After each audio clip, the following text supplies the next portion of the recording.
कि मसूरिया ने गाने को चोरी करके गा लिया। तुम्हारे जैसे घटिया यूट्यूबर की वजह से मुझे इस बंदे को पौआ लाल कहना पड़ता है। अच्छा, किस गाने की चोरी की बात कर रहा है तू? ये गाना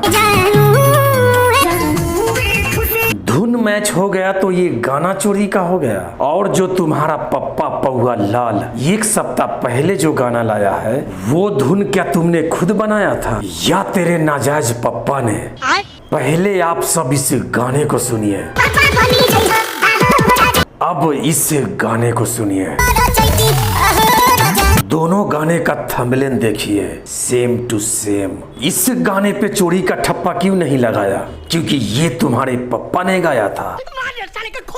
यहाँ गलती पवन सिंह या खेसारी लाल यादव का नहीं है, यहाँ गलती अगर किसी का है तो वो राइटर का। ये गाना रिलीज होते ही समझ में आ गया था कि ये गाना चोरी का है, बट मैं इस पे वीडियो नहीं बनाया। जानता है क्यों? क्योंकि छोटी मोटी बातों पे हम नजरअंदाज कर देते हैं, बट तेरी ये भरवागिरी देख मुझसे बर्दाश्त नहीं हुआ। बिल्कुल। और ये जिसे तू मसूरिया कह रहा है, इन्हें तू अपना जीजा जी कह, ज्यादा अच्छा लगेगा। ये गाना तो तू जरूर सुना होगा। समारा गौतम दूनो